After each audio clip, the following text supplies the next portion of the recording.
नमस्कार, स्वागत आहे तुमचं आपल्या एका नवीन व्लॉगमध्ये. चला तर तुमची दिवाळी कशी सुरू आहे? आमची खूप छान चालू आहे.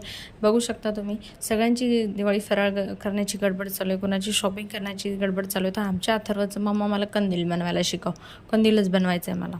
सगळं काम बाजूला ठेवलं आणि त्याला पहिला कंदील शिकवला. कंदीलमध्ये त्याला थोडी मी हेल्प केली, कसा बनवायचा कसा नाही ते दाखवलं.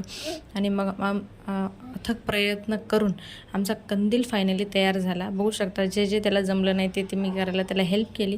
अशा प्रकारे आमचा कंदील तयार झाला, खूप कष्ट करून बऱ्यापैकी.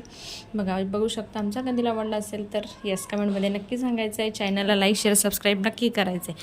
मग अथर्वला सांगितलं होतं मी तुला हेल्प करते, तू मला हेल्प करायची. मग काय नंतर आम्ही करंज्या करायला घेतल्या. त्याच्यामध्ये गरम तेल टाकून तेलाचं मोहन टाकलं आणि मग मी करंज्या करायला बसलो. पीठ मळून घेतलं मी मैदा पाण्यामध्ये मळते, तुम्ही कशामध्ये मळता हे मला नक्की कमेंट करून सांगायचं आहे. येस, मग नंतर आम्ही ऑल फॅमिली करंज्या करायला बसलो.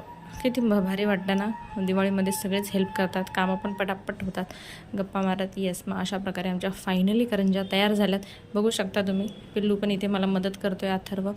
ते फायनली करंज्या रेडी आहेत. येस, तुमचं काय काय फराळाचं करून झालं ते मला कमेंटमध्ये नक्की सांगायचं. येस, तोपर्यंत चॅनलला लाईक शेअर सबस्क्राईब नक्की करायचे.